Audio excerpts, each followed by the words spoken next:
বাসর ঘরে কথা বসে আছে। রাত প্রায় 12টা। মেয়েটাকে আজ খুব সুন্দর লাগছে। যে কেউ প্রথম দেখাতেই প্রেমে পড়ে যাবে। জিসান ঘরে ঢুকতেই কথা বলতে লাগলো। খবরদার আমার কাছে আসবে না। যদি কাছে আসো তাহলে এই ছুরি তোমার গলায় চালিয়ে দেব। ম্যাডাম, চিন্তা করবেন না। আপনাকে স্পর্শ তো দূরের কথা, তাকাবো না পর্যন্ত। এই যে ছোট লোকের বাচ্চা, টাকার জন্য যে তোরা কত নীচ হতে পারিস আজ জানলাম। আর তোকে কিভাবে বিশ্বাস করি। কথাটা বলে একটা চাদর আর বালিশ জিসানের দিকে ছুড়ে দিল কথা। জিসান শুধু বলল, 6 মাসের মাঝে আমার চুক্তির 20 লাখ টাকা যেন পাই। আপনি আমাকে ছোট লোক বলেন বা আরো বেশি কিছু বলেন। জিসান বালিশটা আর চাদরটা নিয়ে ফ্লোরে শুয়ে পড়ল। বুকের ভেতরটা কেমন জানে চিনচিনে ব্যথা করছে জিসানের। টুং করে ফোনে মেসেজ আসার আওয়াজ হলো। মেসেজটা সিন করতেই দেখে অধরা মেসেজ পাঠিয়েছে। আপনাকে কি বলে সম্বোধন করব জানি না, তবে শেষবারের মতো আবারও কলিজার টুকরা বলে সম্বোধন করলাম। আমার কলিজার টুকরা, নিজের থেকেও বেশি ভালোবাসতাম তোমায়।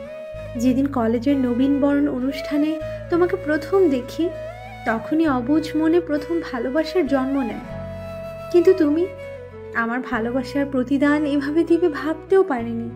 কি অপরাধ করেছিলাম আমি, যার জন্য এতটা কষ্ট দিলে আমায়? জানো, খুব স্বপ্ন দেখেছিলাম তোমাকে নিয়ে, একটা ছোট্ট সংসার হবে। কিন্তু আমি গরিব বলে বড়লোক বাপের মেয়ে কথাকে গোপনে বিয়ে করলে। তুমি তো আমার মাথা ছুঁয়ে প্রমিস করেছিলে আমাকে ছাড়া অন্য কাউকে বিয়ে করবে না। তবে কেন মিথ্যে অভিনয় করলে? জানো, আমার না খুব কষ্ট হচ্ছে। কি করব ভাবতে পারছি না। ছোটবেলায় মাকে ছাড়া বড় হয়েছি। কলেজে উঠেই তোমার সাথে পরিচয়। তা থেকে ও আজ তো তোমার বাসর রাত। সময় নষ্ট করো না, ভালো থেকো। ইতি অভাগী অধরা। মেসেজটা পড়তে পড়তে কখন যে চোখ দুটি ভিজে উঠেছে জানে না জিসান। বুকটা চিনচিনে ব্যথা করছে জিসানের। চোখ দুটি বন্ধ হয়ে আসছে। এদিকে কথার ঘুম আসছে না। কথা হঠাৎ পাশ ফিরে তাকাতেই দেখে জিসান কথার পাশে। জিসান, তুমি? হ্যাঁ, আমি। এখানে কি চাও? বাসর রাতে বউয়ের কাছে প্রত্যেকটা স্বামী যা চায়। আমি তো তোমাকে স্বামী হিসেবে মানি না। টাকার বিনিময়ে স্বামী সেজেছ।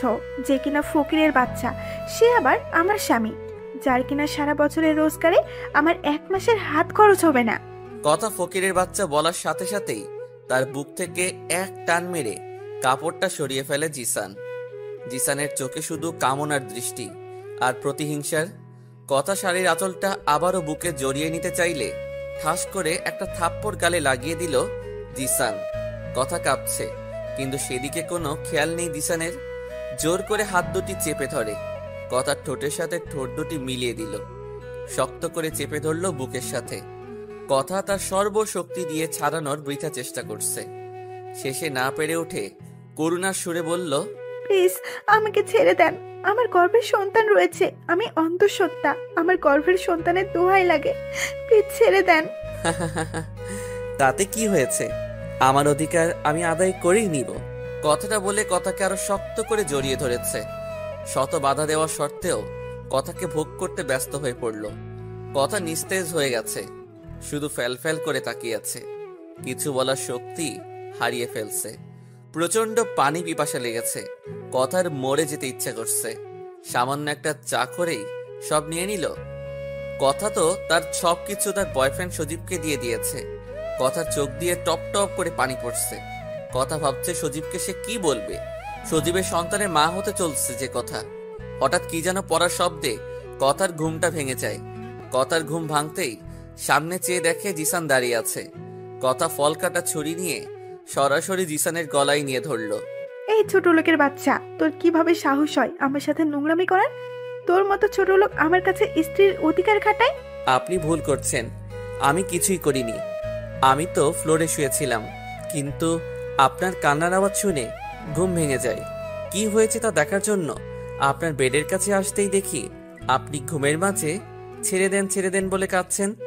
আমি আপনাকে ডাক দিতেই আপনি ফল কাটা ছুরি নিয়ে আমার গলায় ধরেছেন। কথা ছুরিটা সরিয়ে করুণ সুরে বলল, তাহলে কি এটা স্বপ্ন ছিল? এমন সময় দেখে কথার শাড়ি বুক থেকে সরে গিয়েছে। জিসান বলল, আপনার শাড়ি বুক থেকে সরে গেছে। কথা নিজের দিকে তাকিয়ে দেখে শাড়ির আঁচল মাটিতে পড়ে গিয়েছে। কথা শাড়ির আঁচলটা বুকের সাথে জড়িয়ে ঠাস ঠাস করে থাপ্পড় লাগিয়ে দিয়ে বলতে লাগলো, এই ছোট লোক, তোর কিভাবে সাহস হয় আমার ওইদিকে তাকাতে? আমি তো ভেবেছিলাম তুই গরিব হলেও চরিত্র ভালো আছে, কিন্তু আমাকে একা পেয়ে ঘুমের মাঝে সব দেখে নিলি। যা আমার চোখের সামনে থেকে। এদিকে কথার মুখে এমন কথা শুনে কিছু না বলেই ফ্লোরে এসে শুয়ে পড়ল জিসান। কেন জানি চোখ দিয়ে পানি পড়ছে জিসানের। মনে মনে জিসান বলছে, গরিবদের কাঁদতে হয় না। হঠাৎ কথা সজীবের সাথে ফোনে বলছে, বাবু, তুমি কোন দিন আসবে? বাবাকে তোমার কথা বলেছিলাম, তবুও জোর করে অন্যজনের সাথে বিয়ে দেওয়ার চেষ্টা করে, জানো? তোমার সন্তান আমার গর্বে বড় হচ্ছে। তোমার সন্তান ঠিক তোমার মতো হবে। অনেক মিস করছি তোমাকে, খুব কাছে পেতে ইচ্ছে করছে তোমায়। একটা পাপ্পি দাও না। আমার ময়না পাখি, আর আমার সন্তান তার মায়ের মতো হবে। আচ্ছা বাদ দাও, তোমার কথা মতো 20 লাখ টাকা দিয়ে আমাদের অফিসের একজন কর্মচারীকে কন্ট্রাক্ট করেছি। প্লিজ বাবু, তুমি তাড়াতাড়ি এসে পড়ো। আমি আর একসাথে নিচে থাকতে পারছি না। ছোট লোকদের সাথে থাকতে কেমন লাগে, বাবাটাও কেমন। প্লিজ ময়না পাখি, টেনশন করো না। ব্যবসার কাজ শেষ করতে করতে 3 মাস লাগবে। 3 মাস পরেই এসে পড়বো। আমার জান পাখি। আচ্ছা, এখন রাখি। কথাগুলো শুনে মনে হচ্ছে যে লোকটার সাথে কথা বলল সজীবই কথার বয়ফ্রেন্ড, আর তারই সন্তান কথার গর্ভে। চরের দাগে দুগাল লাল হয়ে গেছে। খুব মনে পড়ছে অধরার কথা। মনে হচ্ছে এখন যদি অধরাকে শক্ত করে জড়িয়ে ধরে কাঁদতে পারত জিসান।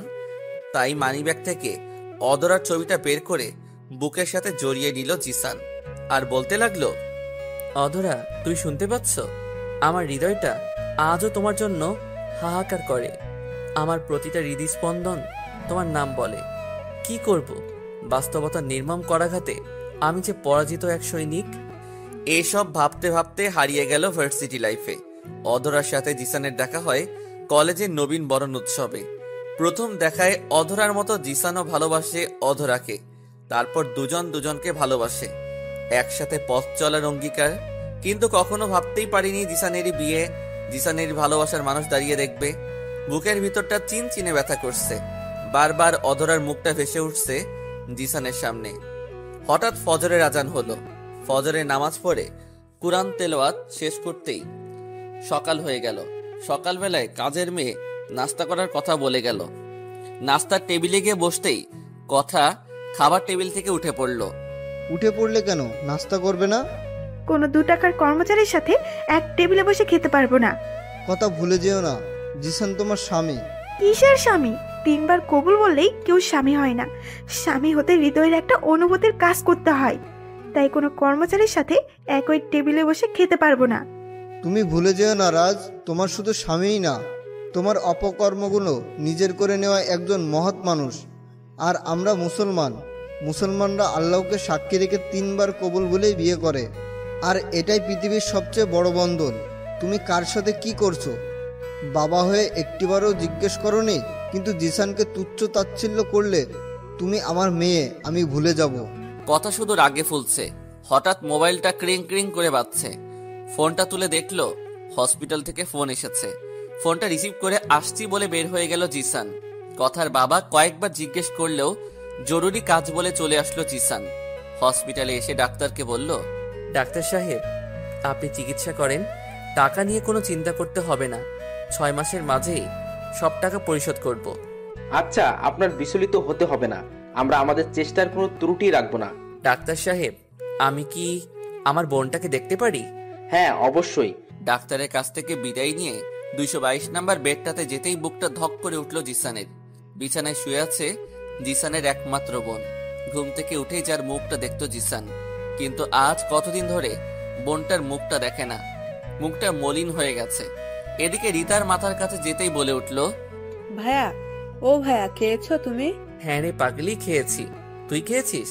তুমি জানো না, তুমি যদি দিনে একবার এসে খাওয়াইয়ে না দাও তাহলে আমি খাই না। ভাইয়া, তোমার গালে কিসের দাগ এগুলো? না রে, কিছু না, রোদ পড়েছে তো, তাই রোদে গালটা লাল হয়ে গেছে। হসপিটালের মামাকে কিছু খাবার আনতে পাঠালো জিসান। ভাই একটা কথা বলি। বল, কি বলবি? ভাইয়া তোমার বুকে নিবা? একটু খুব যেতে ইচ্ছে করছে, যদি আর কোনোদিন যেতে না পারি। আচ্ছা ভাইয়া, আমি বাঁচবো তো? এই পাগলি, কি বলছিস এসব? তোর কিচ্ছু হবে না। তুই যে আমার কলিজা, কলিজা ছাড়া মানুষ বাঁচে। আয় বুকে আয়। রিতাকে শক্ত করে বুকের সাথে জড়িয়ে ধরলো জিসান। চোখ থেকে টপ টপ করে পানি গড়িয়ে পড়ছে। আজ থেকে মাসখানেক আগে রিতা কলেজ থেকে বাসায় ফিরছিল, কিন্তু বাসার আসার আগেই পথের মাঝে সেন্সলেস হয়ে যায়। তারপর ডাক্তারের কাছে নিলে পরীক্ষা নিরীক্ষা করে তারা বলে জিসানের কলিজার টুকরো বোনটার নাকি ব্রেন টিউমার হয়েছে।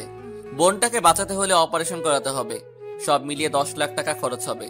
কথাটা শুনেই মাথায় আকাশ ভেঙে পড়ল জিসানের। পৃথিবীটা মুহূর্তেই এলোমেলো হয়ে গেল। বুকের ভেতরটা ফেটে কান্না আসছিল। তবুও ডাক্তারকে বলল, আমি সব ম্যানেজ করছি, আমার বোনের চিকিৎসার সব ব্যবস্থা করেন। নতুন চাকরিতে ঢুকেছে জিসান। 20,000 টাকা মাসিক বেতনে শহরে কি হয়? যে কয়েকটা জমানো ছিল সব হসপিটালে জমা দিয়ে দিয়েছে। ভাবছে কি করব। ভাবলো কিডনি দিবে, যেই ভাবা সেই কাজ।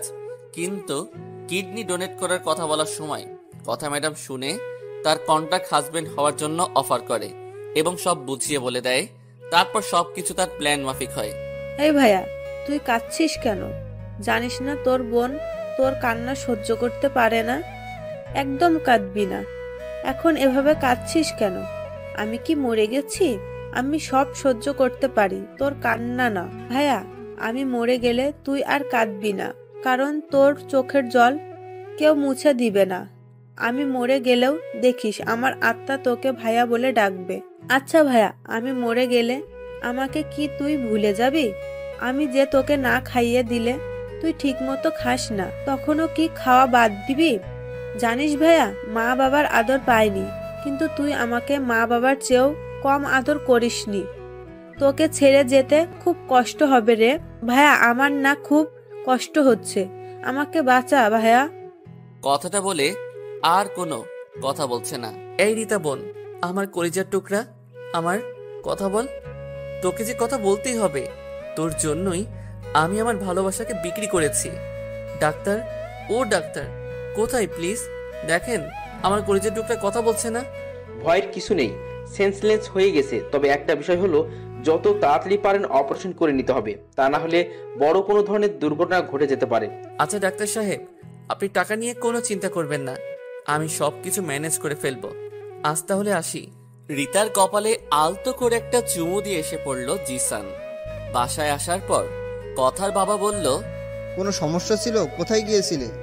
না স্যার, এক ফ্রেন্ডের সাথে কিছু দরকার ছিল। আচ্ছা, রুমে যাও। জিসান রুমে ঢুকতেই কে যেন ধাক্কা দিয়ে বিছানায় ফেলে দিয়ে বুকের উপর শুয়ে পড়ল। যেই দেখে অধরা। এই অধরা, পাগল হয়েছো? কি করছো? হ্যাঁ, আমি পাগল, তবে শুধু তোমার জন্য। আমি তোমাকে ছাড়া সত্যি মরে যাব। প্লিজ তোমার বুকে একটু আশ্রয় দাও। কথাটা বলে বুকে মুখ লুকাতে চাইল। এদিকে অধরাকে ধাক্কা দিয়ে বুকের উপর থেকে সরিয়ে বলল, কি করছো সব? ভুলে যেও না আমি তোমার বান্ধবীর স্বামী। জানি না তুমি কার স্বামী, আমি জানি আমি তোমাকে ভালোবাসি। কি অপরাধ ছিল আমার? তুমি বলতে পারলা না আমার শরীর দরকার, আমি তাই দিতাম। কিন্তু তুমি কথার সাথে ডেট করেছো, সাথে কথার গর্ভে তোমার বাচ্চা। আমি এসব সহ্য করতে পারছি না, খুব কষ্ট হয় আমার। পৃথিবীতে কোনো মেয়েই তার ভালোবাসার মানুষকে অন্যের বুকে সহ্য করবে না। আমি এসব ভাবতে নিঃশ্বাস বন্ধ হয়ে আসে। আজ গরিব বলে কি তুমি আমার ভালোবাসাকে কথার ভালোবাসার কাছে বিক্রি করে দিলে? প্লিজ তোমার পায়ের নিচে একটু জায়গা দাও। আমি গরিব হতে পারি, আমার ভালোবাসা সত্যিই পবিত্র। আমি তোমাকে চাই, সত্যি তোমাকে ছাড়া বাঁচবো না। প্লিজ তোমার বুকে নাও। এ অধরা, কি করছো? পা ধরছো কেন? এটা হয় না। তুমি যা চাচ্ছ তা সম্ভব না। আমার হৃদয়ে তোমার কোনো স্থান নেই। আমার হৃদয় সবটা জুড়েই কথার বসবাস। শোনো, আমি কথাকে ভালোবাসি। তোমার কি আছে? কথা দেখতে যেমন সুন্দরী তেমনি সম্পদশালী। প্লিজ আমাকে বিরক্ত করে আর কষ্ট দিবে না। তোমার জন্য চাই না আমার সুখের সংসারটা নষ্ট হোক। কথাটা বলতে গিয়ে জিসানের মনে হলো কলিজাটা টেনে ছিঁড়ে বের করে দিল। চোখ দিয়ে পানি পড়বে পড়বে ভাব, হৃদয়টা ফেটে যাচ্ছে। তবুও নিজেকে নিয়ন্ত্রণ করলো জিসান। বাহ, সুখেই থাকো। কথাটা বলেই চোখের পানি ছেড়ে দিল অধরা। জানো জিশান, আমি কখনোই ভাবতে পারিনি তুমি আমার সাথে ভালোবাসা নিয়ে এমন ঘৃণ্য অভিনয় করবে। আমার ভালোবাসায় তো কোনো খাত ছিল না, ছিল না কোনো স্বার্থপরতা। হঠাৎ কথা আসতেই বলল, কথা? জিশান আমার স্বামী। কি বলছো এসব অধরা? হ্যাঁ, আমি যা বলছি সব সত্য বলছি। পৃথিবীতে কেউ নিজের স্বামীর পরিচয় দিতে সংকোচ বোধ করে না। আমি মিথ্যা বলিনি। প্লিজ অধরা, এভাবে মিথ্যা বলো না। কেন মিথ্যা বলছো? আমি আমার ন্যায্য পাওয়ার জন্য বলেছি। আকাশ বাতাসকে সাক্ষী রেখে তুমি আমার বিয়ে করেছো। তুমি না বলেছো যতই ঝড় তুফান আসুক কখনো আমায় ছেড়ে যাবে না। কিন্তু কেন করলে এসব? তুমি জানো না কতটা আমায় ভালোবাসো। অধরা প্লিজ চলে যাও, আমার একটা সম্মান আছে এই বাড়িতে। আমি তোমাকে না নিয়ে যাব না। কথা আমি সব সত্যি বলছি, বিশ্বাস করো। কথা প্লিজ বিশ্বাস করো, অধরা সব মিথ্যা বলছে। তুমি চুপ করো। আমি অধরাকে চিনি। অধরা আমার ছোটবেলার ফ্রেন্ড। অধরার বাবা ছিল আমার হোম টিউটর। অধরা আমার সাথে মিথ্যে বলতে পারে না। আগে তো ভাবতাম গরিবরা ভালো হয়, এখন দেখছি সম্পত্তির লোভে বউকে রেখে অন্তঃসত্ত্বা কোনো মেয়েকে বিয়ে করে। ছি, লজ্জা হয় না তোমার? বউ রেখে আমাকে বিয়ে করতে? কথার অগ্নি দৃষ্টি বলছে সে রাগে ক্ষোভে ভেতরে ভেতরে জ্বলছে। কথা বিশ্বাস করো, আমি এসব কিছুই করিনি।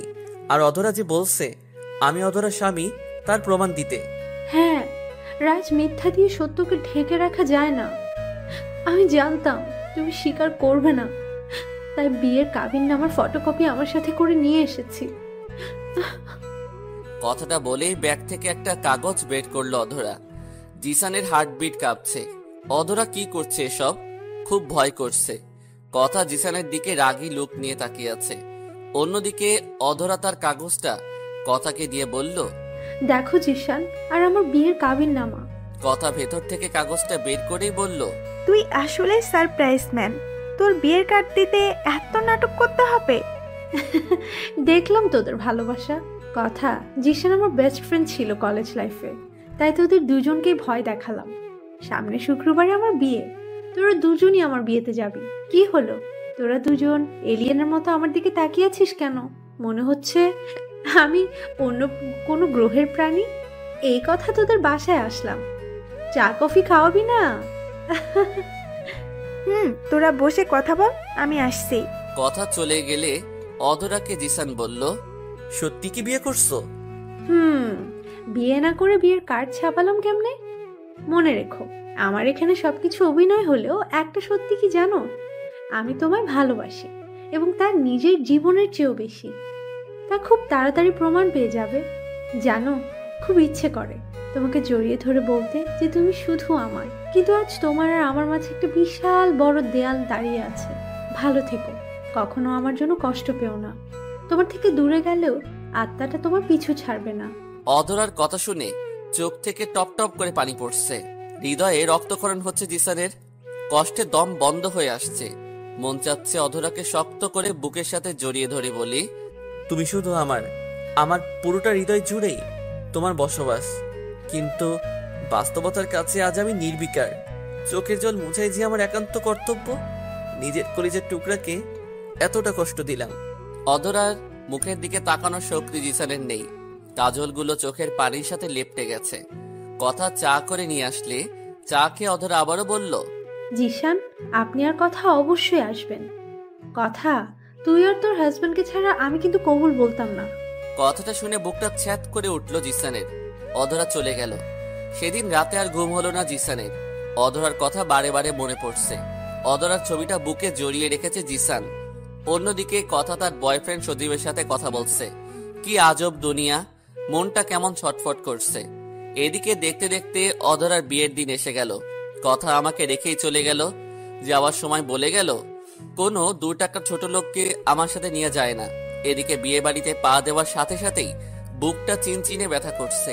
আজ অধরাকে একদম নীলপরীর মতো লাগছে, খুব সুন্দর লাগছে। কাজল করা টানা টানা চোখ যেন জিসানের ডাকছে। অধরা জিসানের দিকে চেয়ে আছে। তার চোখ বলছে, জিশান, আমি তোমাকে ভালোবাসি, সত্যি তোমাকেই লাগবে আমার। কিন্তু আমি যে আমার ভালোবাসাকে নীরবে বুকের মাঝে দাফন করে ফেলেছি। অন্যদিকে বিয়ের অনুষ্ঠান হচ্ছে। এক পর্যায়ে অধরা তার এক বান্ধবীকে ইশারা দিয়ে বলল জিসানকে যেন গান গাইতে বলে। মেয়েটা তাই করলো। এদিকে জিসান কি করব ভাবতে পারছি না, যেতে চাচ্ছে না। পেছন থেকে কথা বলে উঠল, এখন আপনাদের সামনে গান গাইবে অধরার বেস্ট ফ্রেন্ড জিসান। জিসানের হাতে গিটারটা উল্টো করে ধরতেই সবাই হেসে দিল। একজন বলেই ফেলল, আপনি গান গাইবেন না জোকার হবেন, গিটার না বাজাতে পারলে নেমে পড়েন স্টেজ থেকে। সবার মাঝে হাসির রোল পড়ে গেল। কথার দিকে তাকিয়ে দেখি তাচ্ছিল্যের হাসি দিচ্ছে। জিসান মুচকি হেসে অধরার দিকে তাকিয়ে গিটারের টিউন তুলতেই সবাই চুপ হয়ে গেল। জিসানের পছন্দের একটা গান গাইতে শুরু করলো। গানটা শেষ করতেই সবাই হাততালি দিতে লাগলো। সবাই মুগ্ধ নয়নে তাকিয়ে আছে। কথার পাশ থেকে কয়েকটা মেয়ে এসে বলল, সত্যি আপনি খুব সুন্দর গান করেন, আপনার গানের প্রেমে পড়ে গেছি। আপনি কি আমার বন্ধু হবেন? এইদিকে কথার দিকে তাকিয়ে দেখে হাসি মাখা মুখখানা বাংলার 5 হয়ে গেছে। হঠাৎ বরের আশাতে সবাই গেটে চলে গেল। জিসান একটু দূরে দাঁড়িয়ে অধরার দিকে তাকিয়ে আছে। অধরার চোখ দিয়ে টপ টপ করে পানি পড়ছে। বুঝছে না কেন কাঁদছে। মা বাবাকে ছেড়ে যাবে হয়তো সেই জন্য কাঁদছে। তবে জিসানের কেন এত কষ্ট হচ্ছে? জিসান তো জিসানের ভালোবাসার মানুষকে নিজ থেকে দূরে সরিয়ে দিয়েছে। একটু পরেই অধরার বর আসলো। বরটা অনেক সুন্দর দেখতে। অধরাকে কবুল বলতে বলছে। এদিকে জিসানের কলিজাটা ফেটে যাচ্ছে। নিজের ভালোবাসার মানুষের বিয়ে নিজ চোখে দেখতে হবে কখনো ভাবতে পারিনি। এদিকে অধরা কবুল বলছে না। জিসান চোখ বন্ধ করে আছে। হঠাৎ অধরা মঞ্চে শুয়ে পড়ল। একজন চিৎকার দিয়ে বলল, অধরা বিষ খেয়েছে। কথাটা শুনতেই পায়ের নিচ থেকে মাটি সরে গেল। সবাই অধরাকে নিয়ে হসপিটালে গেল। ডাক্তার অধরার মুখে অক্সিজেন মাস্ক লাগিয়ে রেখেছে। আঙ্কেল আন্টি কাঁদছে। অধরার ছোট বোন সাথী জিসানকে একটা চিঠি এনে হাতে ধরিয়ে দিল। চিঠি কেন দিচ্ছ? ভাইয়া, আপু আমাকে বিয়ের দিন চিঠিটা দিয়েছে আপনাকে দেওয়ার জন্য। আচ্ছা, তুমি যাও। চিঠিটা নিয়ে হসপিটাল থেকে বের হয়ে সোজা বাসায় চলে আসলো। পা দুটো আর চলছে না। বাসায় আসতেই কথা আর কথার বাবার মাঝে ঝগড়া শুনতে পেল জিসান। বুঝতে পারলো ঝগড়ার কারণ জিসান। কথা এক পর্যায়ে বলেই ফেললো, কোনো ছোট লোকের সাথে এক রুমে রাত কাটাতে পারবো না। তুই ভুলে যাস না জিসান তোর স্বামী। আল্লাহর পবিত্র কালামে সাক্ষী রেখে জিসানকে বিয়ে করেছিস। বাবা, আমি এই বিয়ে মানি না। চুপ, আর একটাও কথা না। অনেক হয়েছে। মন চাইলে আমার বাসাতে থাকবি, মন না চাইলে বের হয়ে যাবি। কথা আর কিছু না বলে কাঁদতে কাঁদতে রুমে চলে গেল। জিসান সবকিছু শুনেও না শোনার ভান করে উপরে চলে গেল। রুমে ঢুকতেই বুঝতে পারলো কথা সজীবের সাথে কথা বলছে। হ্যালো বাবু, তুমি কবে আসবে? এই মাসে আসবো। আর যত তাড়াতাড়ি পারো ওই ছেলেটাকে ডিভোর্স দিয়ে দাও। বাবু, আমি আর পারছি না, তোমাকে প্রতিটা মুহূর্তে মিস করছি। আমার জানেমান আমাকে মিস করবে না, কে মিস করবে? জিসান মাঝরাতে বেলকনিতে দাঁড়িয়ে হালকা নিয়ন আলোর নিচে চিঠিটার ভাঁজ খুলল। চিঠিটা খুলতেই বুকটা মোচড় দিয়ে উঠল। প্রিয়, মরুর বুকে বৃষ্টির ফোঁটা, কেমন আছো? আশা করি ভালোই আছো। আজ আমার বিয়ে। বিয়েটা হওয়ার কথা ছিল তোমার সাথে, কিন্তু তুমি কথাকে বিয়ে করে নিলে। তোমাকে শপথ করেছিলাম যদি বউ সাজি তাহলে তোমার বউ সাজবো। তাই মৃত্যুকে বেছে নিলাম। জানো, খুব কষ্ট হচ্ছে, তোমাকে দেখতে খুব ইচ্ছে করছে। সত্যি তুমি আসবে তো আমার বিয়ে বাড়িতে? তোমাকে মন ভরে শেষ দেখা দেখবো। হৃদয়ের রং তুলি দিয়ে তোমার ছবি আঁকবো। তোমাকে কেড়ে নিলেও তোমার ছবিটাকে আমার হৃদয় থেকে কেউ কেড়ে নিতে পারবে না। হে প্রিয়তমেশু, জানো আজ আমাকে কত সুন্দর করে সাজিয়েছে। আমি তো এভাবে সাজতে চেয়েছিলাম শুধু তোমার জন্য, কিন্তু আজ আমাকে সবাই সাজিয়েছে অন্য কারোর জন্য। তুমি পারলেও আমি পারবো না তোমার জায়গায় অন্যকে বসাতে। তাই মৃত্যুকে সাদরে আলিঙ্গন করে নিলাম। যেদিন আমি মরে যাব, ভুল করেও আমার লাশের কাছে যেও না। আমার আত্মাটাও হয়তো তোমাকে দেখে পাগল হয়ে যাবে। জানো, খুব ইচ্ছে করছে তোমার সাথে বাঁচতে, কিন্তু যে জীবনে তোমাকে পাবো না সেই জীবন রেখে কি করব? এই, তুমি কাঁদছো কেন? একদম কাঁদবে না। গরিব মেয়েদের জন্য কাঁদতে হয় না। আমার জন্য কষ্ট পাবে না। রোজ সন্ধ্যায় সন্ধ্যা প্রদীপ হয়ে মিটিমিটি জ্বলবো আর তোমায় দেখবো। তুমি একটু সন্ধ্যা তারাদের দিকে তাকিও, দেখবে দূর আকাশ থেকে বলবে ভালোবাসি, বড্ড ভালোবাসি। ভালো থেকো সব সময়। ইতি, ঝরা ফুল। চোখ থেকে অঝরে জল গড়িয়ে পড়তে লাগলো। হৃদয়টা চূর্ণ বিচূর্ণ হয়ে যাচ্ছে। চিৎকার করে কাঁদতে ইচ্ছে করছে। রাতটা নির্ঘুম কাটলো। পরের দিন সকালে মোবাইলের ক্রিং ক্রিং শব্দে ঘুম ভাঙলো। ফোন ধরতেই ওপাশ থেকে ডাক্তার উজ্জ্বল বলল, আপনার বোনের ইমিডিয়েট অপারেশন করা লাগবে, তাই 5 লাখ টাকা নিয়ে রাতের মাঝে দেখা করেন। আচ্ছা, আপনারা সব রেডি করেন, টাকার চিন্তা করতে হবে না। ফোনটা কেটেই গভীর চিন্তায় পড়ে গেল জিসান। এখন যদি টাকা না পায় তাহলে নিজের কলিজার টুকরা বোনটাকে বাঁচাতে পারবে না জিসান। জিসানের বোনটাই যে জিসানের পৃথিবী। সবকিছু অন্ধকার লাগছে। ভাবলো ম্যাডামের কাছে চেয়ে দেখবে। এদিকে ফ্রেশ হওয়ার জন্য ওয়াশরুমে ঢোকার সাথে সাথে এক করে একটা চিৎকার দিল কথা। জিসান কথাকে ওই অবস্থায় দেখে একটা চিৎকার দিয়ে এক দৌড়ে রুমে এসে পড়লো। কিছুক্ষণ পর কথাকে দেখলো একটা টাওয়েল পেঁচিয়ে রাগে হনহন করে জিসানের কাছে এসেই বলল, এই ছোট লোকের বাচ্চা, তোর এত চরিত্র খারাপ কেন? ওয়াশরুমে না বলে ঢুকে পড়েছিলি কেন? ম্যাম সত্যি আমি জানি না।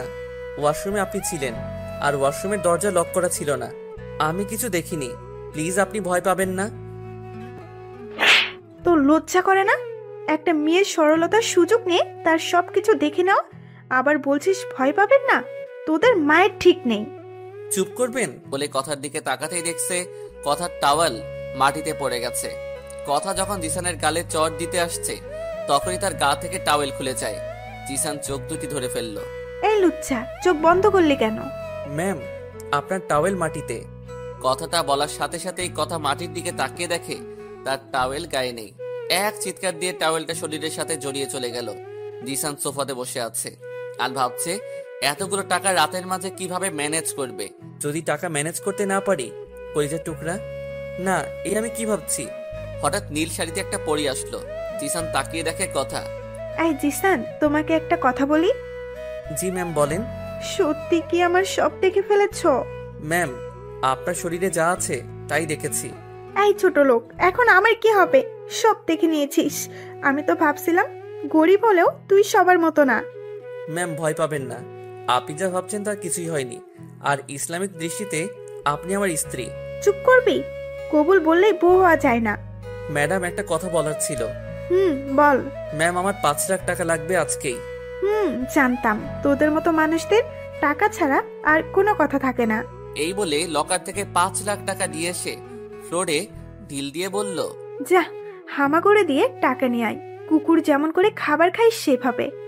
এটা তো শাস্তি। আমার সব দেখে নিয়েছিস। কি হলো, ফ্যাল ফ্যাল করে তাকিয়ে আছিস কেন? ঠাস করে ফ্লোরে বসে পড়ল জিসান। টাকাগুলো যখন নিল তখন কথার মুখে দেখে তাচ্ছিল্যের হাসি। জিসান জানে না ধনীরা গরিবদের সাথে এমন করে কেন। চোখের পানি লুকিয়ে রেখেছে। টাকাগুলো নিয়ে হসপিটালের পেট করলো। বাসায় আসার আগে অদরাকে দেখতে গেল। অদরার বেডে যাওয়ার আগেই বুকটা কেঁপে উঠল। মুখে অক্সিজেন মাস্ক লাগানো। মায়াবী মুখটা কেমন মলিন হয়ে গেছে। চাঁদ মাখা মুখটা অমাবস্যার অন্ধকারে ঢাকা পড়ে গেছে। কত অজস্র স্মৃতি ভেসে উঠছে চোখের পাতায়। কত স্বপ্ন দেখেছিল অদরাকে নিয়ে। আল্লাহ কোন খেলা খেলছে জিসানের সাথে। চোখের পানি মুছে চলে আসলো বাসায়। বাসায় আসতে দেখতে পেল কথা ফোনে কথা বলছে। সত্যি তুমি দেশে আসছো? আমার ময়না পাখির জন্য যে আমার আসতেই হবে। আমি যে ময়না পাখিকে বড্ড বেশি ভালোবাসি। জানো, তোমাকে খুব কাছে পেতে ইচ্ছে করছে। খুব মিস করছি তোমায়। তুমি কি ছোট লোকটাকে ডিভোর্স দিয়ে ফেলেছো? না, বাবাকে ম্যানেজ করে দিয়ে দেব। তুমি টেনশন করো না। তুমি তাড়াতাড়ি আসো। এখন রাখি ময়না পাখি। কথা শেষ হলে রুমে ঢুকতেই কথা বলল, আমাকে ডিভোর্স দিবে কয়েক মাসের মাঝেই। জিসান কথাটা শুনে মনে মনে বলল, বিয়ে শাদী এদের কাছে খেলনা মনে হয়। কি কথা কানে গিয়েছে? তোর কথা মতো কন্ট্রাক্টের টাকা দিয়েছি। ডিভোর্সের সাথে সাথে বাকি টাকাটাও পেয়ে যাবি। তবে সত্য হলো বাবা যেন না জানতে পারে আমি ডিভোর্স দিতে বলেছি তোমায়। জি আচ্ছা। পরের দিন কথাকে দেখলো সাজুগুজু করে বের হচ্ছে। কাজের মেয়েকে বলল কথা পার্টিতে যাচ্ছে। বাধা দিতে চেয়েও পারল না। কথা সন্ধ্যায় বের হয়ে গেলে হসপিটালে চলে গেল। রিতাকে দেখার জন্য মনটা ব্যাকুল হয়ে যাচ্ছে। বাসা থেকে বের হয়ে সিএনজি করে হসপিটালে চলে গেল। ভাইয়া কেমন আছো তুমি? অনেক ভালো আছি। তোর মতো লক্ষ্মী একটা বোন যার আছে সে কি খারাপ থাকতে পারে? কথাটা বলে রিতার কপালে আলতো করে চুমু এঁকে দিয়ে কথাটা বলল জিসান। এই রিতা, কাঁদছিস কেন? ভাইয়া, তুমি এত ভালোবাসো কেন আমায়?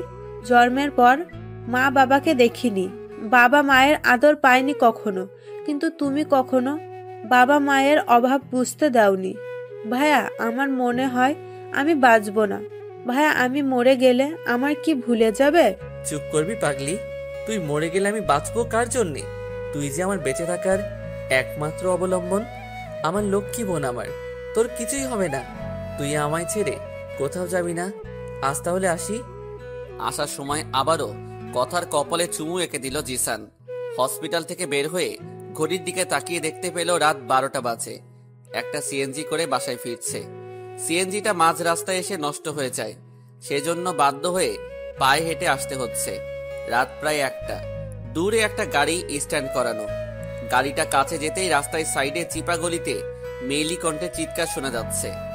বিষয়টা কি তা দেখার জন্য আর একটু সামনে যেতেই শুনতে পেল, আমাকে ছেড়ে দাও প্লিজ, আমাকে নষ্ট করো না।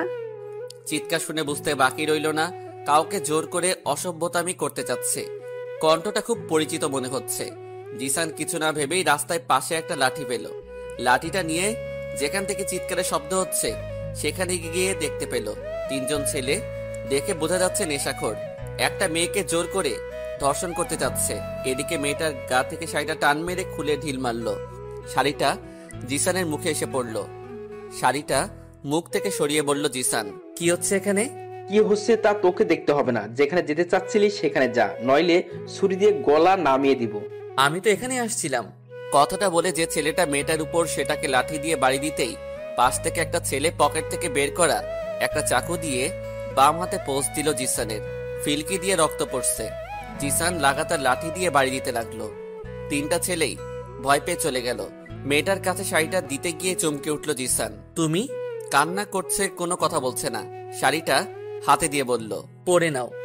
কথা শাড়িটা হাতে দিয়ে বুকে জড়িয়ে নিল। ধন্যবাদ। আজ তুমি না থাকলে জানোয়ারের বাচ্চাগুলো আমাকে যে কি করতো। ধন্যবাদ গরিবদের দিতে হয় না। আপনি এদের খপ্পরে পড়লেন কেন? কথা কিছু বলার আগে মাথা ঘুরিয়ে পড়ে যেতে লাগলো। জিসান কথাকে ধরে ফেললো। এই প্রথম কথার শরীরের স্পর্শ পেল জিসান। কথাকে নিয়ে গাড়িতে বসিয়ে বাসায় নিয়ে আসলো।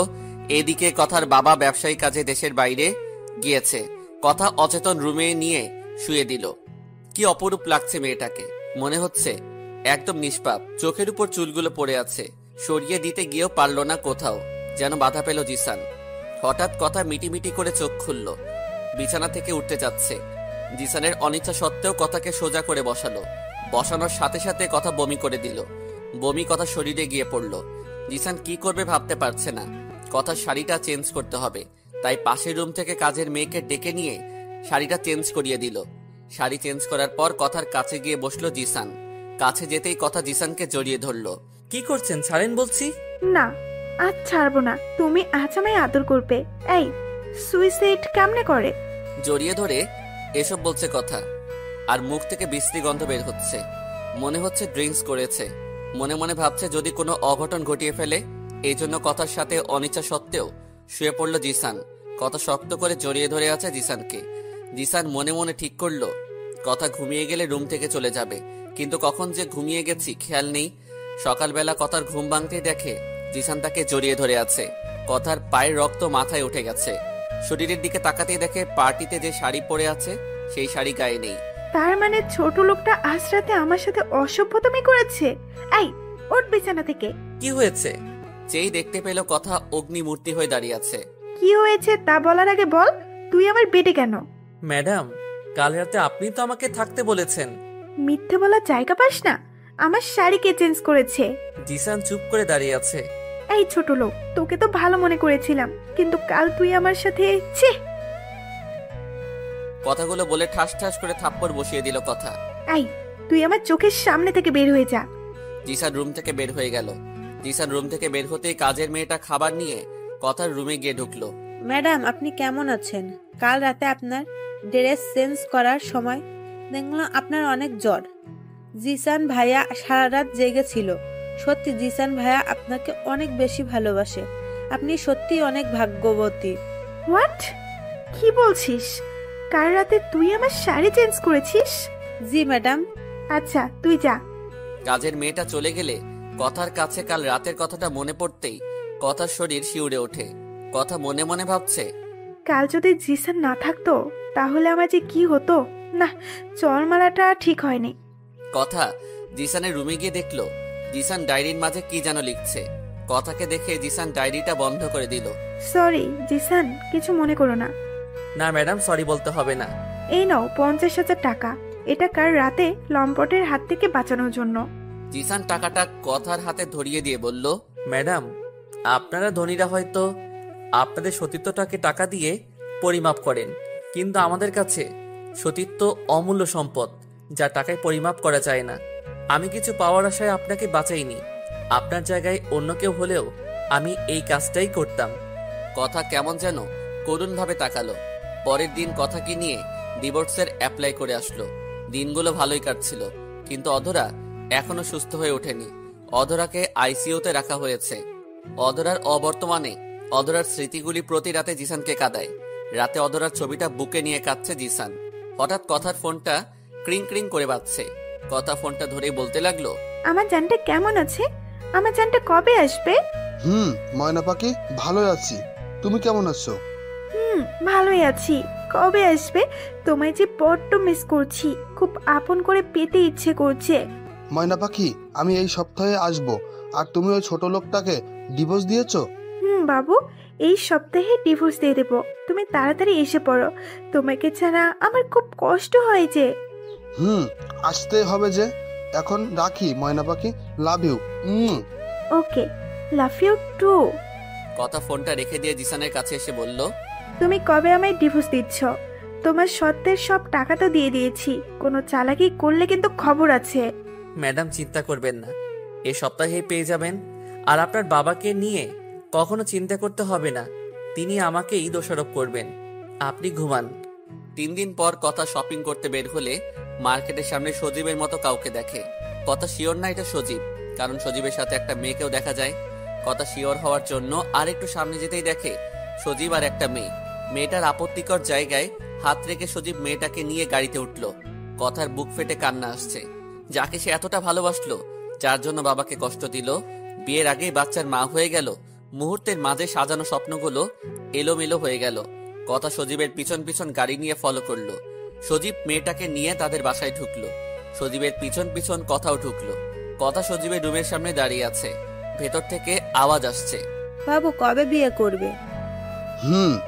বিয়ে তো তোমাকেই করব, কিন্তু তার আগে কথার সব সম্পত্তি দখল করে নেই। সব প্ল্যান সাকসেস হওয়ার পথে। সত্যি? কথার বাবার জন্য আমাদের অনেক টাকা লস হয়ে যায়, তাই বাবার কথা মতো কথাকে পটিয়ে নিয়েছি।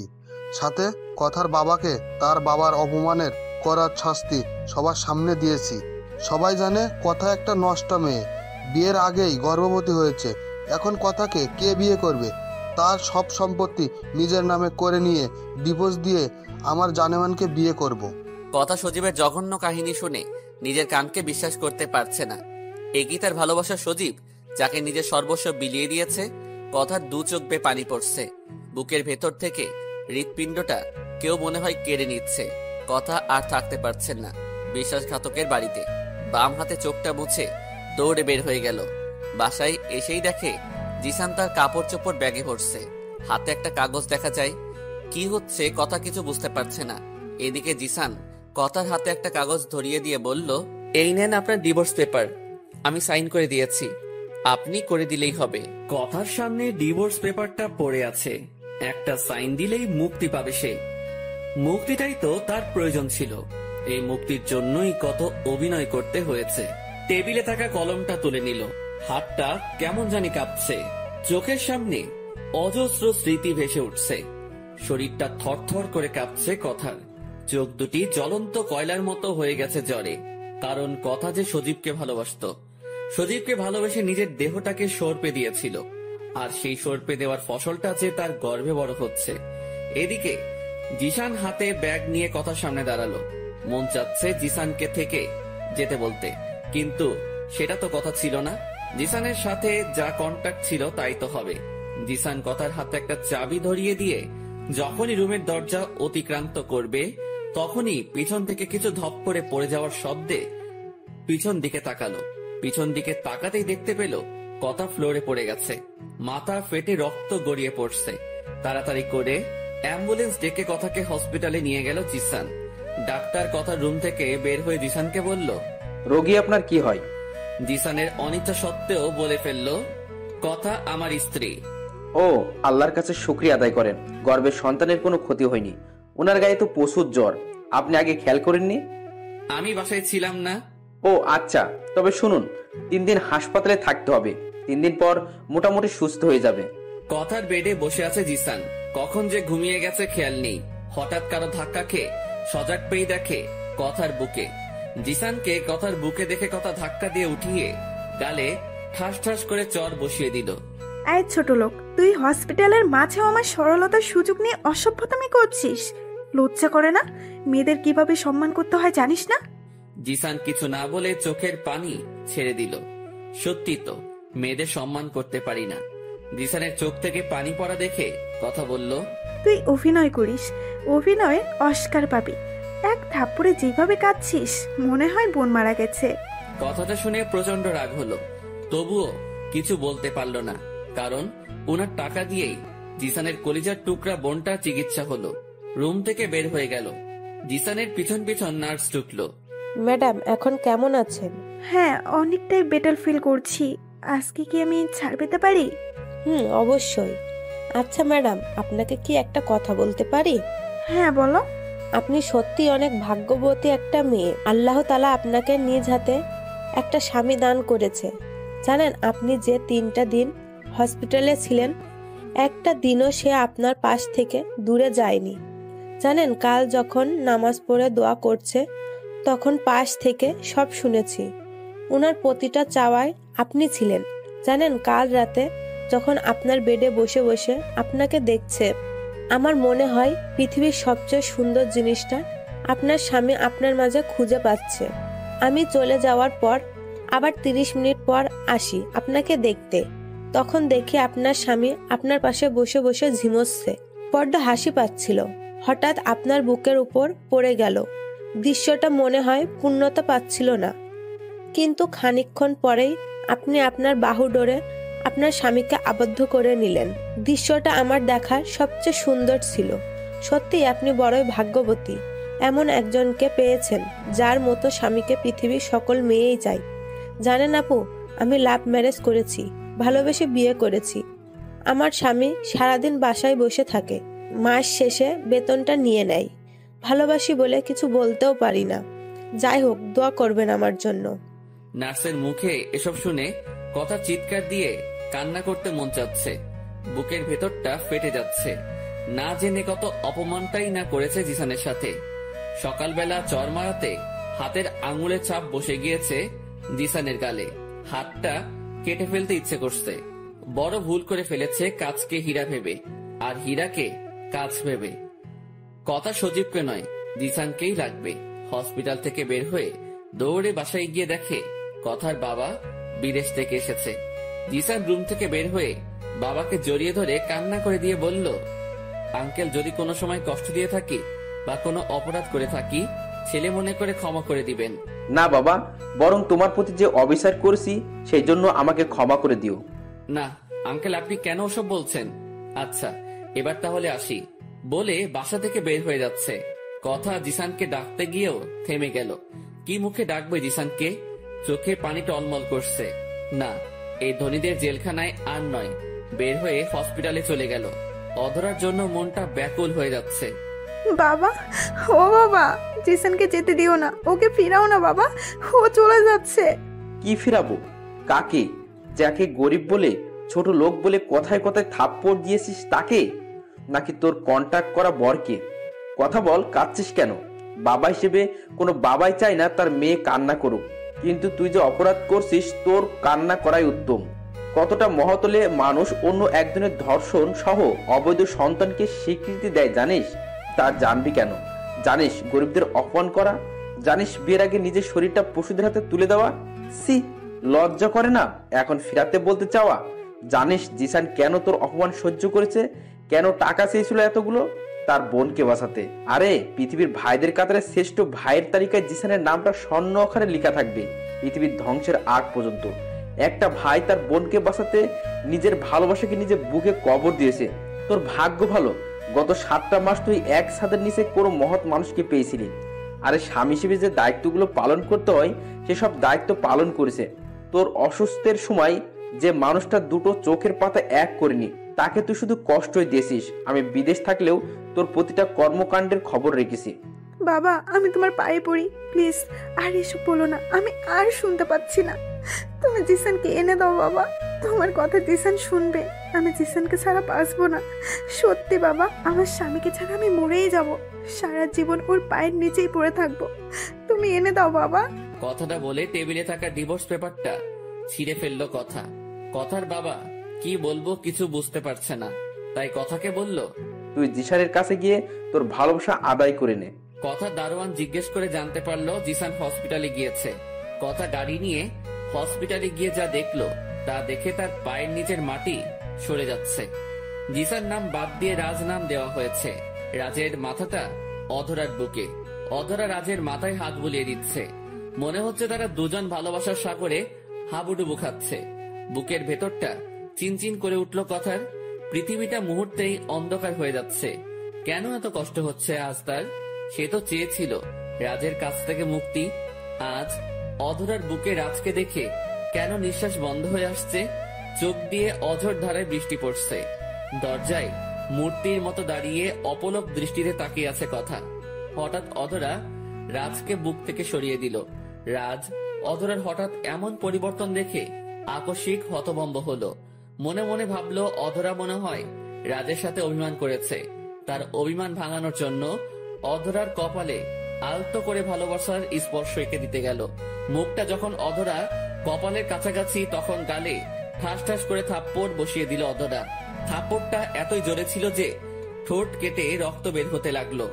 ডান হাতখানা মুখের সাথে লাগিয়ে বাম হাতখানা দিয়ে চোখের পানি মুছতে লাগলো। যাকে নিজের কলিজাতে আশ্রয় দিয়েছে আজ সেই মানুষটাই রাজের কলিজাতে আঘাত করলো। অধরার থাপ্পড়টা রাজের ঠোঁটে নয়, রাজের কলিজাতে লেগেছিল। বুকের ভেতরটা হু হু করে কেঁদে উঠল। কি খুব কষ্ট হচ্ছে তাই না? তোকে দুটো থাপ্পড় দিয়েছি, পারলে তোকে খুন করতাম। জানিস, তোকে ভালোবেসে আমার জীবনের সবচেয়ে বড় ভুল করেছিলাম। তোর জন্য কলেজের কোনো একটা ছেলের সাথে কথা বলিনি, তুই কষ্ট পাবি বলে। কিন্তু তুই আমার ভালোবাসাকে অপমান করে ধনির দুলালি কথাকে বিয়ে করে নিলি। তুই কিভাবে ভাবলি তোকে ক্ষমা করে দিব? তোকে ক্ষমা করলে যে সকল পবিত্র ভালোবাসাকে অপমান করা হবে। তোকে কেন বুকে নিয়েছিলাম জানিস? জানিস না, বড্ড বেশি ভালোবাসতাম। তাই যখন জ্ঞান ফিরে তখনই তোকে দেখতে পাই। হয়তো তোকে বুকে না নিলে মরেই যেতাম।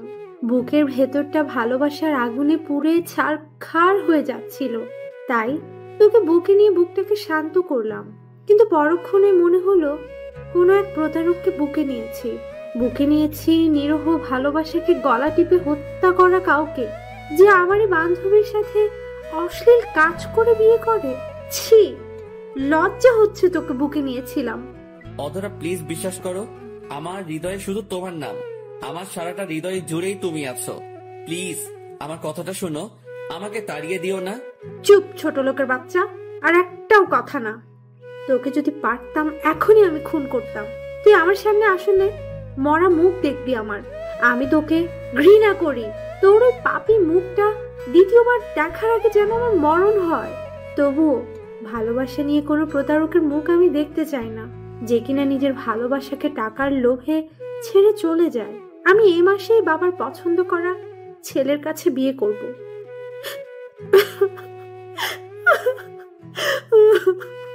অধরার কথা শুনে চিৎকার করে কাঁদতে ইচ্ছে করছে।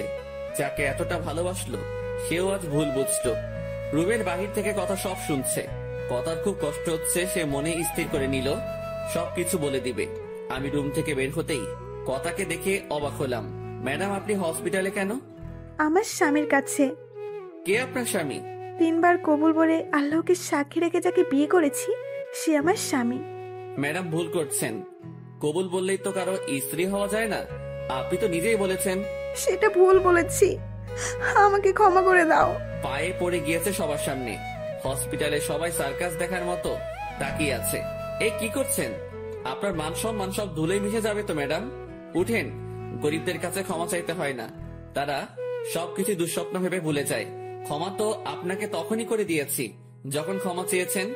আমি জানি তুমি সত্যি অনেক মহান। জানো, তোমার আর অধরার সব কিছু শুনেছি। আমি চাই না অধরা ফুল ধারণা নিয়ে বেঁচে থাকুক। আমি অধরাকে সব বলে দেব।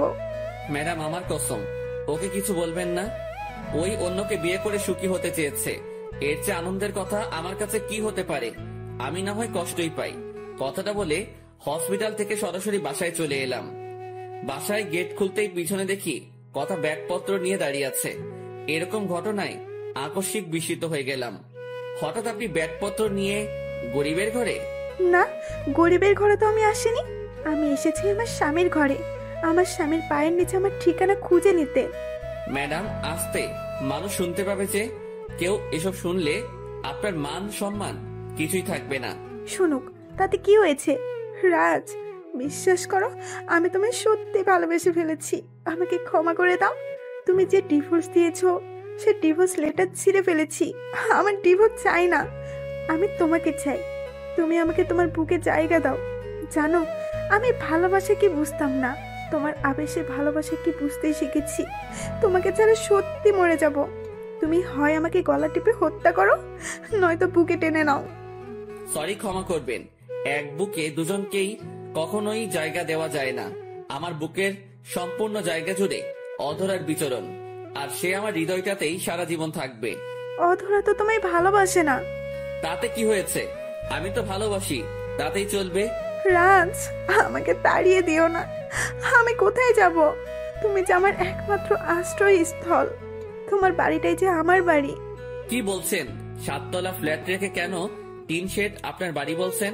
আর আপনি এতদিন যেখানে ছিলেন সেখানেই থাকবেন। প্লিজ রাজ, তুমি আমাকে তাড়িয়ে দিও না। তোমাকে একটু জড়িয়ে নিতে দেবে? বুকের ভেতরটা শূন্য লাগছে ভীষণ। কথাটা বলে যখনই জড়িয়ে ধরতে আসবে ঠাস করে চট বসিয়ে দিলাম। হঠাৎ হসপিটাল থেকে ফোন আসলো। ফোনটা রিসিভ করতেই ওপাশ থেকে যা শুনলাম তা শুনে আমার দু চোখ বেয়ে জল গড়িয়ে পড়ছে। আমার বোনটা পুরোপুরি সুস্থ। এর চেয়ে খুশির সংবাদ আর কি হতে পারে? কথাকে অনুরোধ করে বললাম যে আমার বাসা থেকে যেন চলে যায়। কথা কাঁদতে কাঁদতে বের হয়ে গেল। আমি রেডি হয়ে রিত্তকে নিয়ে আসতে গেলাম। ডাক্তার কিছু নির্দেশনা দিয়ে রিত্তকে রিলিজ দিল। রিত্ত আমাকে দেখেই ভাইয়া ভাইয়া বলে জড়িয়ে নিল। বুকের ভেতরটা কেমন করে উঠল। মা মরা বোনটাই যে পৃথিবীতে বেঁচে থাকার একমাত্র অবলম্বন আমার। রিত্তকে নিয়ে বাসায় ফিরলাম। ছোটখাটো একটা চাকরিও দেখে নিয়েছি 1 সপ্তাহের মাঝে। সারাদিন ব্যস্ততার মাঝে থাকলেও রাতে খুব করে অধরার কথা মনে পড়ে, খুব কষ্ট হয়। অধরার মুখটা বারবার দু চোখে ভেসে ওঠে। যাকে এতটা ভালোবাসলাম সেই আমাকে ভুল বুঝলো। পরের দিন অফিস থেকে ফেরার পথে অধরাকে দেখতে পেলাম। শপিং মলে অন্য একটা ছেলের সাথে শপিং করছে। দেখে মনে হলো বিয়ের শপিং। অধরা বলে ডাকতে গিয়েও থেমে গেলাম। অধরা যদি আমাকে ছাড়া ভালো থাকে তাহলে থাকুক।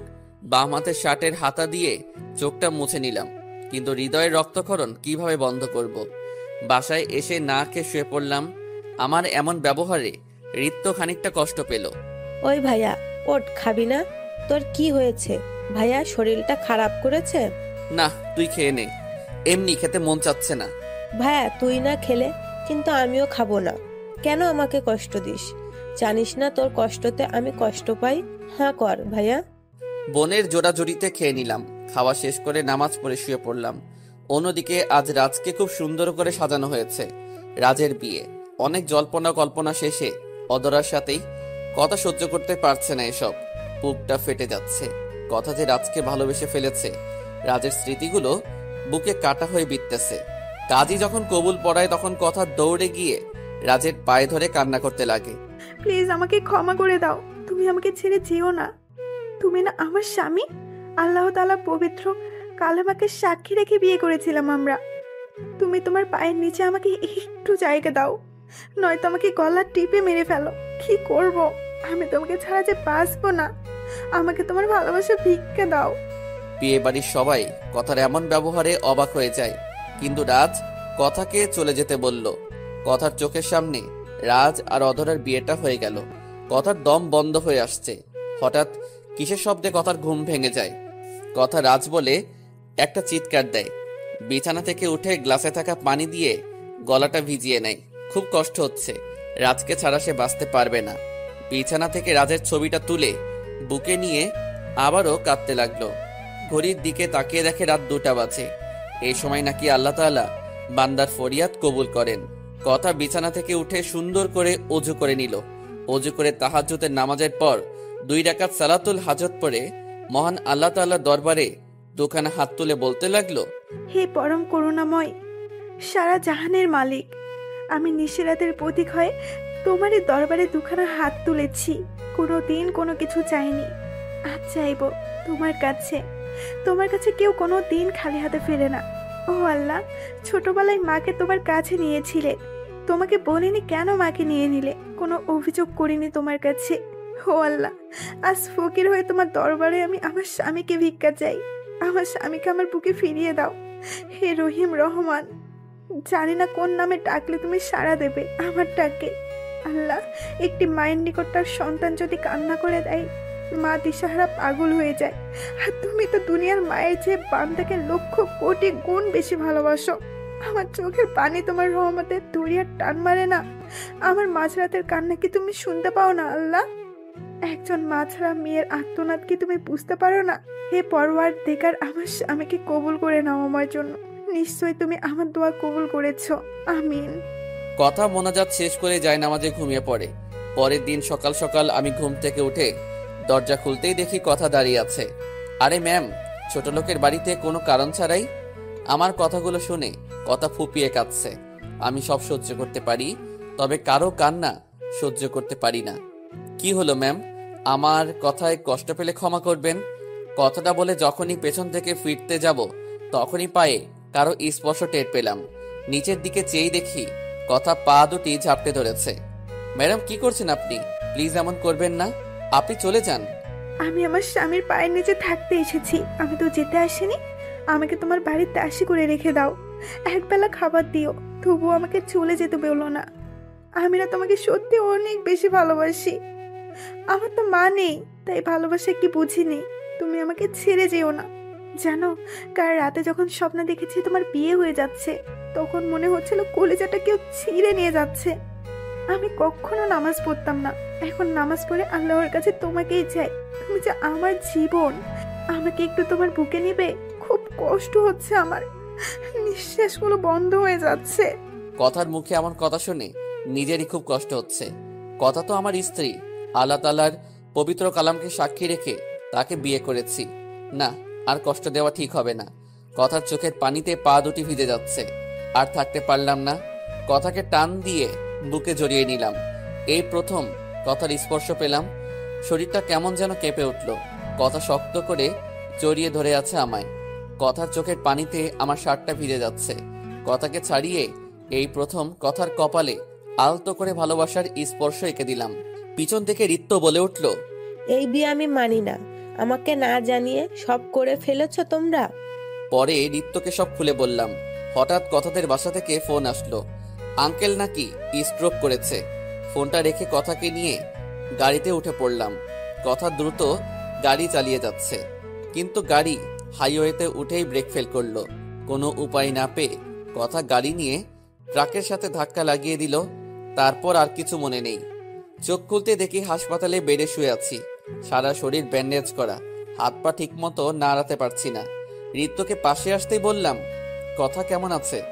রিত্ত কাঁদছে, কোনো কথা বলছে না। এই রিত্ত বল, কোথায় কি হয়েছে?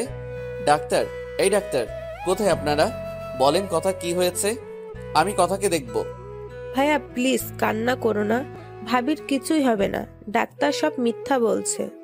রিত্ত আমাকে কথার কাছে নিয়ে যা। রিত্ত ডাক্তারকে বলে কথার কাছে আমাকে নিয়ে গেল। আমি কথার কাছে গিয়েই চমকে উঠলাম। এ কি অবস্থা হয়েছে ওর? খুব কষ্ট হচ্ছে ওকে দেখে। মুখটা থেতলে গেছে, মনে হচ্ছে চাঁদের মুখে গ্রহণ লেগেছে। বুকের ভেতরটা কেমন কেমন করছে, চোখ দিয়ে অজস্র অশ্রুকণা বের হয়ে গড়িয়ে পড়ছে। হুইল চেয়ারে করে কথার কাছে গিয়ে বসলাম। কথার মাথায় আলতো করে হাত রাখতেই কথা মিটি মিটি করে তারাদের মতো চোখ খুলল। কথার চোখ খোলার সাথে সাথেই কথার চোখে পানি দেখতে পেলাম। রাজ, আমার না খুব কষ্ট হচ্ছিল। মরার আগে তোমায় দেখতে পারবো তো? চুপ, এমন কথা বলো না। তুমি না বলেছো আমায় ছেড়ে কোথাও যাবে না? কোথাও যাব না। আমি মরে গেলেও আমার আত্মাটা তোমার সাথেই থাকবে। তোমাকে যে বড্ড বেশি ভালোবাসি। তোমারই আবেশে আমি যে প্রকৃত ভালোবাসা বুঝতে পেরেছি। রাজ, তুমি আমায় একটু বুকে নেবে? খুব যেতে ইচ্ছে করছে তোমার বুকে। কথার মাথাটা বুকে জড়িয়ে নিলাম। কথার চোখের পানিতে বুক ভেজে যাচ্ছে। ওগো, তুমি আমায় ক্ষমা করে দিও। স্ত্রীর অধিকার তোমায় কখনোই দেইনি। জানো, তোমাকে খুব করে আপন করতে ইচ্ছে করছে। রাজ, আমার কপালে একটা চুমু দিবে? এই পাগলি, ক্ষমা কেন চাচ্ছ? রাজ, আমার না খুব কষ্ট হচ্ছে। উপরে আল্লাহ তাআলার কাছে দেখা হলে তোমাকেই আমি চাইব। আমাকে শক্ত করে জড়িয়ে ধরো। তোমাকে ছেড়ে যেতে ইচ্ছে করছে না আমার। খুব কষ্ট হচ্ছে। রাজ, কিচ্ছু দেখতে পাচ্ছি না। আমার খুব কষ্ট হচ্ছে। মনে হচ্ছে আমার শরীরের চামড়াগুলো কেউ ছাড়িয়ে নিচ্ছে। রাজ, আমি বাঁচতে চাই, তোমার সাথে বাঁচতে চাই। কথাটা বলে আর কোনো কথা বলছে না। এই কথা কি হলো? কথা বলো। তোমার কিছুই হতে দিব না। কথা প্লিজ, কথা বলো। ডাক্তার এসে কথাকে দেখে বলল, সরি, সে আর ফিরবে না। বুকটা ফেটে চৌচির হয়ে গেল। মাথাটা ঝিমঝিম করছে। তারপর আর কিছু মনে নেই। জ্ঞান ফিরে দেখি বাসায় শুয়ে আছি। ঋত্যকে কথার কথা জানতে চাইলে দূরে একটা কবর দেখিয়ে দিয়ে বলল, ভাইয়া ওই যে ওখানে কথা ভাবি অভিমান করে ঘুমিয়ে আছে। ঋত্যের মুখে কথাটা শুনে বুকের ভেতরটা মোচড় দিয়ে উঠল। আস্তে আস্তে কবরের দিকে এগিয়ে যাচ্ছি। পা দুটো চলছে না। বুকের ভিতরটা চিনচিনে ব্যথা করছে। কবরের পাশে গিয়ে অনেকক্ষণ কাঁদলাম। পাশ থেকে মনে হচ্ছে কেউ বলছে, কেন কাঁদছো এভাবে? আর কেঁদো না, তুমি কাঁদলে যে আমার খুব কষ্ট হয়। ঋত্য জোর করে কবরের পাশ থেকে বাসায় নিয়ে আসলো। কথার স্মৃতি নিয়েই বেঁচে আছি। দিনগুলি ভালোই কাটছিল। এত কিছুর মাঝেও অধরার কথা মনে পড়তো। কারণ অধরা ছিল আমার প্রথম ভালোবাসা। তাকে নিয়ে সাজিয়েছিলাম আমার পৃথিবী। এখনো তার কাজল কালো হরিণীর মতো মুখটা আমার স্মৃতিপটে ভেসে ওঠে। দুপুরে শুয়ে শুয়ে ডায়েরি লিখছি। হঠাৎ কলিং বেল বেজে উঠল। ডায়েরিটা রেখে দরজাটা খুলে দরজা থেকে দুহাত দূরে সরে আসলাম। কারণ অধরাকে এভাবে দেখতে পাবো ভাবতে পারিনি। কি হলো, ভেতরে আসতে বলবেন না? হ্যাঁ, আসেন। এই নেন আমার বিয়ের কার্ড। ছেলে প্রশাসনে বিসিএস নিয়ে এসেছে। অধরার মুখে অধরার বিয়ের কথাটা শুনে বুকের ভেতর আবারও মোচড় দিয়ে উঠল। চোখের পানি লুকিয়ে মুচকি হেসে বললাম, হ্যাঁ যাব। অনেক খুশি হয়েছি। তোমার স্বামী সমাজে একজন প্রতিষ্ঠিত ব্যক্তি। তোমার মতো নয়। মা বাবা ছাড়া আমার ভুল ছিল তোমার মতো একটা থার্ড ক্লাস ছেলেকে ভালোবাসা। অধরা দাঁতে দাঁত চেপে কথাগুলো বলল। কেননা অধরাও যে রাজকে ভালোবাসে। তবে যে ছেলে তার পবিত্র ভালোবাসাকে উপেক্ষা করে টাকার লোভে অন্য মেয়েকে বিয়ে করে, সে আর যাই করুক তাকে ভালোবাসতে পারে না। অধরা জানে সে আর এখানে থাকতে পারবে না। তারা হুড়ো করে চলে গেল। এদিকে অধরার কথাগুলো কলিজায় এসে বিঁধল। চোখের পানি মুছতে মুছতে রুমে এসে পড়লাম। রুমে এসে দেখি ডায়েরিটা টেবিলে নেই। অনেক খুঁজেও পেলাম না। ঋত্যকে বললে ঋত্য আরো ডাক দেখিয়ে বলল, তোমার পার্সোনাল জিনিস আমি কেন নিব? ঋত্য আমার অন্তরালে ডায়েরিটা নিয়ে ডায়েরির মাঝে সমস্ত লেখা পড়ে কেটে ফেলল। ভাইয়া আমাকে এত ভালোবাসে, আমার জন্য ভাইয়া নিজের ভালোবাসাকে কুরবানি দেয়। ঋত্য আর দেরি না করে পরের দিনই অধরাদের বাড়িতে যায়। আজ অধরা খুব সুন্দর করে সেজেছে। সবাই অধরার মুখে হলুদ লাগাচ্ছে। হলুদ অনুষ্ঠান শেষে ঋত্য অধরাকে বলল, আপু আপনার সাথে আমার কিছু কথা আছে। অধরা ঋত্যকে তার রুমে নিয়ে বলল, কি বলবে বলো? আপু তুমি প্লিজ এই বিয়ে করো না। কেন এই বিয়ে করব না? আপু তুমি এই বিয়ে করলে আমার ভাইয়া বাঁচবে না। মানে কি বলছো? ভাই কেন মরবে? যে কিনা তার ভালোবাসার মানুষকে ভুলে অন্য মেয়ের সাথে শারীরিক সম্পর্ক করে বিয়ে করে। আপনি আর একটা বাজে কথাও বলবেন না আমার ভাইয়ার সম্পর্কে। করে ঋত্যের গালে চর বসিয়ে দিল অধরা। এখন তুমি আমার বাসা থেকে বেরিয়ে যাবে। চরিত্রহীন ভাই নিয়ে বড় বড় কথা বলতে আসছো? লজ্জা করে না? ছোট লোক সবসময় ছোটই থাকে। মা বাবা পরিচয়হীন ছেলে যে কেমন ভালো হয় তা জানাই আছে। চুপ করেন মিস অধরা, আর একটি কথাও নয়। এই আপনার ভালোবাসা? এটাই আপনার বিশ্বাস? ছি, লজ্জা করে না? ভালোবাসার মানুষকে চরিত্রহীন বলতে। আর আমার ভাইয়া খারাপ আমি জানি, তবুও আমি বলবো আমার ভাইয়া দুনিয়ার সকল ভাইয়াদের সেরা। কারণ যে নিজের বোনকে বাঁচাতে নিজের ভালোবাসাকে নিজের বুকে দাফন করে দেয়। আমি এর জন্য আমার ভাইয়াকে নিয়ে গর্ববোধ করি। যে ভাই হাসি মুখে অন্য একটা ছেলের অবৈধ সন্তানকে নিজের সন্তান বলে পরিচয় দেয়, আমি সে ভাইয়ের বোন। যে ভাই বোনের জীবন বাঁচাতে কুকুরের মতো হামাগুড়ি দিয়ে টাকা নেয়। আপনার ভাগ্য ভালো, আপনার বাবা মা হয়তো কোনো ভালো কাজ করেছিল, যার জন্য আমার ভাইয়ার মতো মানুষ আপনাকে ভালোবেসেছে। আপনি যাকে চরিত্রহীন বলছেন, সেই লোকটাই আপনার বান্ধবীকে বিয়ে করে তার বাবার সম্মান রক্ষা করেছে। কারণ তার গর্ভে যে সন্তান ছিল সেটা ভাইয়ার না, ছিল রাফির। আর আপনি আমার ফেরেস্তার মতো ভাইকে চরিত্রহীন বলছেন। আপনার জন্য শুয়ে রাত কাটিয়েছেন, তাকে বলছেন চরিত্রহীন। যে মানুষটা আপনার ছবি বুকে নিয়ে কাঁদত, তাকে আজ বলছেন মা বাবার পরিচয়হীন ছেলে। ছি, এতটা নিজ আপনার মনোমানসিকতা। আমি চাই না আপনার মিথ্যা ভালোবাসা নিয়ে আমার ভাইয়ের জীবনে আসেন। আমি ভুল করেছি আপনার কাছে এসে, তবে কথাগুলো বলার ছিল বলে গেলাম। ঋতু চলে গেলে অধরা ফ্লোরে বসে পড়ে। তার বুক ফেটে কান্না আসছে। তার ভালোবাসার মানুষকে এতটা কষ্ট কিভাবে দিল। কাঁদতে কাঁদতে কখন যে সকাল হয়ে গেল খেয়ালই করিনি। আজকে অধরার বিয়ে। বিয়ে বাড়ি সুন্দর করে সাজানো হয়েছে। বিয়ের পিঁড়িতে বসে আছে। কিছুক্ষণ পর বর আসলো। কাজী যখন কবুল বলতে বলে, তখনই অধরা দৌড়ে গিয়ে তার বাবার পায়ে ধরে বলে, বাবা, আমি রাজকে ছাড়া বাঁচবো না। অধরার এমন আচরণে বিয়েবাড়ির সবাই বিস্মিত হয়ে যায়। অধরা বিয়ে করতে আসা ছেলেটাকে সব খুলে বলে। বিয়েবাড়ির সবাই তাদের ভালোবাসার কথা শুনে চোখের অশ্রু ছেড়ে দেয়। অধরার বাবা নিজে গিয়ে অধরাকে আমার বাসার সামনে দিয়ে আসে। রাত 9টা, বিছানায় শুয়ে কাঁদছি। হঠাৎ কারো কলিং বেলের শব্দে দরজাটা খুলে দিলাম। দরজাটা খুলতেই দেখি অধরা পায়ে এসে পড়ছে। শত কষ্ট বুকে চেপেও বললাম, কাজটা ঠিক করনি। এছাড়া আমি তোমাকে ভালোবাসি না, বের হয়ে যাও। আর যদি কখনো তুমি আমার মুখ দেখো, তাহলে আমার মরা মুখ দেখবে।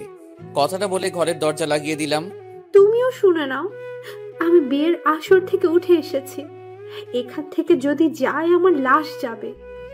আমি তোমার মরা মুখ কখনো দেখতে পারবো না, তাই তোমাকে আর কোনো দিনই দেখাবো না। বাহিরে চিল্লাই কথাগুলো বলল। রাত 11টা, জানালা খুলে দেখলাম এখনো বাহিরে দাঁড়িয়ে আছে। আমার আর ঘরে ঘুম আসছে না। বেলকনিতে দাঁড়িয়ে আছি। এদিকে আকাশ ঘন কালো অন্ধকার করে বৃষ্টি নামলো। বৈশাখ মাস, বৃষ্টির সাথে ঝড় হচ্ছে। মনে মনে ভাবলাম, যাক বাবা, ঝড় তুফান এসে ভালোই হয়েছে। অধরা বাড়িতে ফিরে যাবে। জানালাটা ঝড়ো বাতাসে খুলে গেল। জানালা লাগাতে গিয়ে দেখি অধরা মাটিতে পড়ে আছে। বুকের ভেতরটা ছ্যাদ করে উঠল। দরজাটা খুলে এক দৌড়ে অধরাকে বুকে টেনে নিলাম। অধরা তার চোখ বেঁধে রেখেছে। এই, এমন পাগলামি করছো কেন? কি করব, ভালোবাসি যে তোমায়। চোখ বেঁধে রেখেছে কেন? তুমি না বলেছো তোমাকে দেখলে তোমার মরা মুখ দেখা হবে, তাই চোখ বেঁধে রেখেছি। চোখ খুলো আর আমাকে বুকে নাও। অধরা আমায় শক্ত করে জড়িয়ে ধরলো।